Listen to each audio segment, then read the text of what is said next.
Park է ձևավորվել այցի արդյունքներով։ Հաջորդ հարցը առաջն է։ Պարոն վարչապետ, Հայաստանը ոչ միայն Գերմանիայի հետ վերջին շրջանում այսպես ինտենսիվ ռազմավարական համագործակցության հուշագրեր է ստորագրում մի շարք երկրների հետ, վերջերս էլ Հայաստան-Եվրամիություն գործընկերության ռազմավարական օրակարգը հաստատվեց եւ հարց է առաջանում. երբ է Հայաստանը ի վերջո պատրաստվում դուրս գալ Եվրասիական տնտեսական միությունից եւ Եվրամիության հետ ասոցիացման համաձայնագրի վավերացման ինչպիսի այսպես ընթացք գործընթաց կարող ենք առաջիկայում տեսնել եւ ընդհանրապես Հայաստանի երբ է պատրաստվում Եվրամիության անդամակցության պաշտոնական դիմումներ կայացնել Եվրամիության։ Ընդհանրապես գիտեք, ես ձեզ ուղղ ասեմ, այդ հարցը քննարկվում է անընդհատ Եվրասիական տնտեսական միությունից դուրս գալը ինքը նպատակ չի, բայց մյուս կողմից Եվրամիության անդամ դառնալը նպատակ է եւ ես երեք էլ դա այդ հանդիպումը երևի հրապարակային չի եղել, այդ հարցը էլի հնչեց, մենք հասկանում ենք, որ Եվրամիության եւ Եվրասիական տնտեսական միության միաժամանակյա անդամակցությունը հնարավոր չի եւ մենք հասկանում ենք, որ կա ինչ-որ մի կետ, որ պետքա որոշում կայացնել, բայց այսօր այդ կետը չի, այսինքն այսօր նման որոշում կայացնելու անհրաժեշտություն չկա, այսինքն դա ճաշակային որոշում է, եթե չկա այսօր այդ որոշումը կայացնելու անհրաժեշտություն, ինչի համար կայացնենք այդ որոշումը։ Այսինքն երբ որ կգա այդ որոշումը կդառնա, որ եկել ենք հասել ենք այդ կետին եւ պետք է որոշում կայացնենք, այդ ժամանակ կկայացնենք որոշումը։ Հիմա բայց հարցը առաջանում, ինչ ենք մենք ընդունել Եվրամիության անդամակցության գործընթաց սկսելու մասին Հայաստանի Հանրապետության օրենքը։ Ես բազմիցս եմ ասել, որ դա առաջին հերթին մեզ համար լրացուցիչ խթան է, որ մենք ժողովրդավարական բարեփոխումները շարունակենք եւ մեր լրացուցիչ խթան ունենանք բոլոր ոլորտներում Եվրամիության ստանդարտներին համապատասխանեցնելու, որովհետեւ ի՞նչ է նշանակում լինել Եվրամիության անդամ պետություն։ Դա նշանակում է առաջին հերթին բոլոր ոլորտներում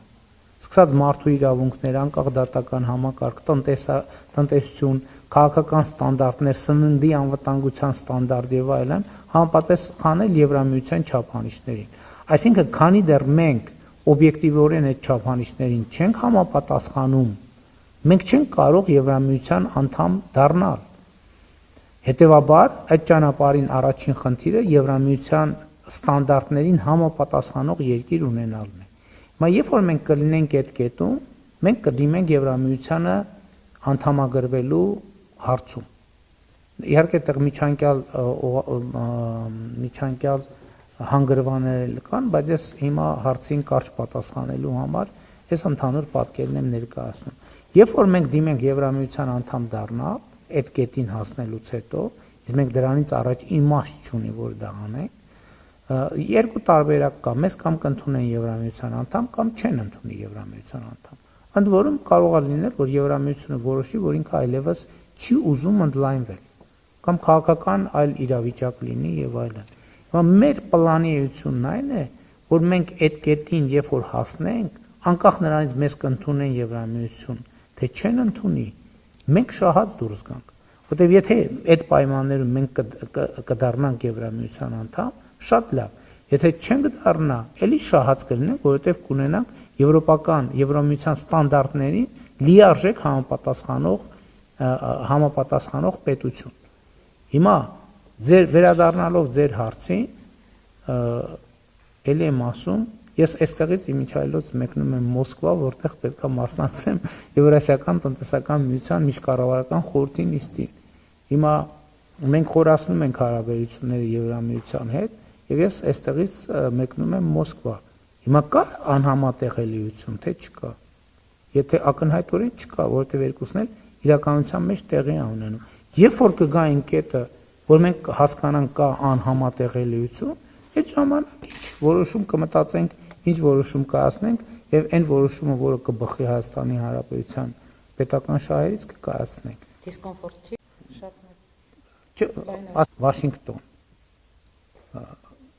Պեկին, Տոկիո, Ստամբուլ, հյուրընկալել եմ Իրանի Իսլամական Հանրապետության նախագահին, Ֆրանսիա, Գերմանիա, Ղազախստան, այսինքն ըստ էության մի հատ աշխարհագրությունը նայեք։ Շարմ էլ Շեյխ, Աբու Դաբի, եւ էլի այնքան են որ Դանիա, այսինքն հենց այդ բալանսավորման եւ բալանսավորված արտաքին քաղաքականությունը, դա իրականություն է։ Եվ Վրաստան, որ այդ թվում տարածաշրջանացման քաղաքականությունը 2021 թվականի կառավարության ծրագրում, որի մասին շատ խոսում են, հատուկ բաժին կա տարածաշրջանացում։ Ես այս տարի մեր հարևան բոլոր երկրների ղեկավարների հետ ունեցել եմ հանդիպումներ եւ շփումներ։ Ընդ որում աշխատանքային կամ պաշտոնական այցի ոտքի վրայի խոսակցություններ էլ եղել, բայց նաեւ աշխատանքային եւ պաշտոնական այցերի շրջանակներում։ Այս տարի մեր արդեն երկու պաշտոնական պատվիրակություն Ադրբեջանն է մեկնել։ Եվ առաջիկայում նաեւ համոզված եմ ադրբեջանական պատվիրակություններ կգան։ Այս տարի Ադրբեջանով գնաց կամտել Հայաստանի Հանրապետություն։ Հիմա ես մամուլում կարդում եմ, որ քննարկվում է նաեւ նավթամթերքի ներկրման հարցը։ Այսինքն սա բալանսավորման եւ բալանսավորված արտաքին քաղաքականությունն է, որ մենք ի վերջո ունենք հաջողություն։ Ինչ ենք այդ հաջողությունից ուզում հրաժարվել։ Ինչ ենք ուզում այդ հաջողությունից հրաժարվել։ Պետք է այս հաջողությունը զարգացնել։ Մենք այն ժամանակ էլ ասում ենք, մենք Եվրամիության հետ հարաբերությունները չենք զարգացնում ի հեճուկս Ռուսաստանի կամ ԵԱՏՄ-ի։ Ասում էին այդ ոնց կարելի լինի սենց։ Հաջորդ հարցը Արման Պրաս։ Շնորհակալություն։ Պարոն վարչապետ, մեր տարածաշրջանում ճանապարհների ենթակառուցվածքների ապաշրջափակման համատեքստում Գերմանիան ինչ